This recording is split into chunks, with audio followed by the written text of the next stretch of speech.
Hi friends, Jesus with us ಚಾನೆಲ್ಗೆ ನಿಮಗೆ ಮತ್ತೆ ಸ್ವಾಗತ. ದಯವಿಟ್ಟು ವಿಡಿಯೋವನ್ನು ಸ್ಕಿಪ್ ಮಾಡದೆ ಪೂರ್ತಿ ನೋಡಿ ದೇವರ ವಾಕ್ಯವನ್ನು ಸಂಪೂರ್ಣ ತಿಳಿಯುವಿರಿ. ನೀವು ಫಸ್ಟ್ ಟೈಮ್ ನಮ್ಮ ಚಾನೆಲ್ಗೆ ಬಂದಿದ್ದಾರೆ, ದಯವಿಟ್ಟು ಸಬ್ಸ್ಕ್ರೈಬ್ ಮಾಡಿ. ವಿಡಿಯೋವನ್ನು ಲೈಕ್ ಮಾಡಿ, ವಿಡಿಯೋವನ್ನು ನಿಮ್ಮ ಸ್ನೇಹಿತರಿಗೆ ಶೇರ್ ಮಾಡಿ. ನಿಮ್ಮಿಂದ ನಮಗೆ ಹೊಸ ವಿಡಿಯೋ ಮಾಡಲು ಸ್ಫೂರ್ತಿ ಸಿಗುತ್ತದೆ.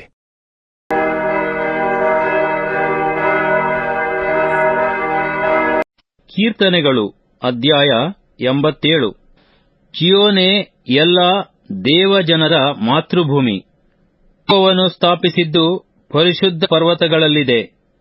ವಂಶದವರ ಎಲ್ಲಾ ನಿವಾಸಗಳಿಗಿಂತ ಚೀಯೋನಿನ ದ್ವಾರಗಳನ್ನು ಹೆಚ್ಚಾಗಿ ಪ್ರೀತಿಸುತ್ತಾನೆ.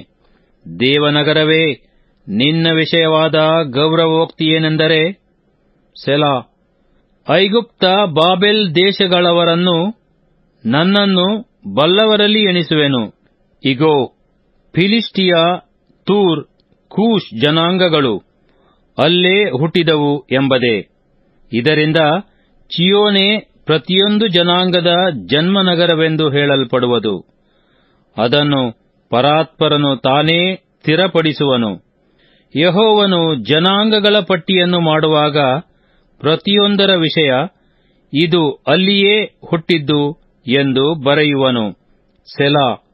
ಇವರು ಹಾಡುತ್ತಾ ಕುಣಿಯುತ್ತಾ, ನನ್ನ ಜೀವಜಲದ ವರತೆಗಳೆಲ್ಲ ನಿನ್ನಲ್ಲಿಯೇ ಅವೆ ಅನ್ನುವರು.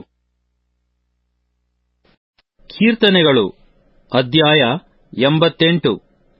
ದುಃಖದಲ್ಲಿ ಮುಳುಗಿರುವವನ ಮೊರೆ. ಹಾಡು ಕೋರಹಿಯರ ಕೀರ್ತನೆ, ಪ್ರಧಾನ ಗಾಯಕನ ಕೀರ್ತನ ಸಂಗ್ರಹದಿಂದ ತೆಗೆದದ್ದು. ಮಹಲಾತ್ ಎಂಬ ರಾಗದ ಪ್ರಕಾರ ಹಾಡತಕ್ಕದ್ದು. ಜೇರಹ ಕುಲದವನಾದ ಹೇಮಾನನ ಪದ್ಯ. ಯೆಹೋವನೇ, ನನ್ನನ್ನು ರಕ್ಷಿಸುವ ದೇವರೇ, ಹಗಲಿರುಳು ನಿನಗೆ ಮೊರೆಯಿಡುತ್ತೇನೆ. ನನ್ನ ಪ್ರಾರ್ಥನೆಯು ನಿನ್ನ ಸನ್ನಿಧಿಯನ್ನು ಮುಟ್ಟಲಿ. ಕಿವಿಗೊಟ್ಟು ನನ್ನ ಕೂಗನ್ನು ಕೇಳು. ನನ್ನ ಜೀವವು ಕಷ್ಟಗಳಿಂದ ತುಂಬಿ ಹೋಯಿತು. ನನ್ನ ಪ್ರಾಣವು ಪಾತಾಳಕ್ಕೆ ಹತ್ತಿರವಾಯಿತು.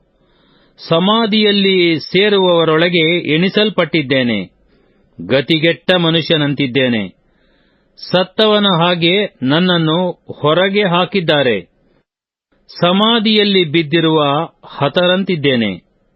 ಅವರು ನಿನ್ನ ಪರಿಪಾಲನೆಗೆ ಹೊರಗಾದವರು. ಅಂಥವರನ್ನು ನೀನು ಜ್ಞಾಪಿಸುವುದೇ ಇಲ್ಲ. ಅಧೋಲೋಕದಲ್ಲಿಯೂ ಗಾಢಾಂಧಕಾರದಲ್ಲಿಯೂ ಅಗಾಧ ಸ್ಥಳದಲ್ಲಿಯೂ ನನ್ನನ್ನು ದೊಬ್ಬಿಬಿಟ್ಟಿದ್ದಿ. ನಿನ್ನ ಕೋಪಭಾರವು ನನ್ನನ್ನು ಕುಗ್ಗಿಸಿಬಿಟ್ಟಿದೆ. ನಿನ್ನ ಎಲ್ಲಾ ತೆರೆಗಳಿಂದ ನನ್ನನ್ನು ಬಾಧಿಸಿದ್ದಿ. ಸೆಲಾ. ನನ್ನ ಆಪ್ತರು ನನ್ನನ್ನು ಹೇಸಿ ಬಿಟ್ಟು ಹೋಗುವಂತೆ ಮಾಡಿದ್ದಿ. ಕಟ್ಟಲ್ಪಟ್ಟಿದ್ದೇನೆ, ಬಿಡಿಸಿಕೊಳ್ಳಲಾರೆ. ಬಾಧೆಯಿಂದ ನನ್ನ ಕಣ್ಣುಗಳು ಮೊಬ್ಬಾಗಿ ಹೋಗಿವೆ. ಯೆಹೋವನೇ, ಹಗಲೆಲ್ಲ ಕೈಯೊಡ್ಡಿ ನಿನಗೆ ಮೊರೆಯಿಡುತ್ತೇನೆ. ನೀನು ಸತ್ತವರಿಗೆ ಅದ್ಭುತ ಕಾರ್ಯಗಳನ್ನು ತೋರಿಸುವಿಯೋ? ಪ್ರೇತಗಳು ಎದ್ದು ನಿನ್ನನ್ನು ಕೊಂಡಾಡುವವೋ? ಸೆಲಾ. ಸಮಾಧಿಯಲ್ಲಿ ನಿನ್ನ ಕೃಪೆಯನ್ನು, ನಾಶಲೋಕದಲ್ಲಿ ನಿನ್ನ ಸತ್ಯತೆಯನ್ನು ಸಾರುವುದುಂಟೋ? ಕತ್ತಲೆಯ ಲೋಕದಲ್ಲಿ ನಿನ್ನ ಮಹತ್ಕಾರ್ಯಗಳು, ಮರೆವೆಯ ದೇಶದಲ್ಲಿ ನಿನ್ನ ನೀತಿಯು ತಿಳಿಸಲ್ಪಡುವವು. ನಾನಾದರೋ, ಯೆಹೋವನೇ, ನಿನಗೆ ಮೊರೆಯಿಡುತ್ತೇನೆ. ಉದಯದಲ್ಲಿ ನನ್ನ ವಿಜ್ಞಾಪನೆಯು ನಿನ್ನ ಮುಂದೆ ಬರುವುದು. ಯೆಹೋವನೇ, ನನ್ನ ಪ್ರಾಣವನ್ನೇಕೆ ತಳ್ಳಿಬಿಟ್ಟಿ? ನಿನ್ನ ಮುಖವನ್ನು ಮರೆಮಾಡಿದ್ದೇಕೆ? ಯೌವನಾರಭ್ಯ ಕುಗ್ಗಿದವನು, ಮೃತಪ್ರಾಯನು, ನಿನ್ನ ಗದರಿಕೆಯಿಂದ ದೆಸೆಗೆಟ್ಟವನೂ ಆಗಿದ್ದೇನಲ್ಲ. ನಿನ್ನ ಕೋಪಜ್ವಾಲೆಯು ನನ್ನನ್ನು ಕವಿದದೆ. ನಿನ್ನಿಂದುಂಟಾದ ದಿಗಿಲಿನಿಂದ ಹಾಳಾದೆನು.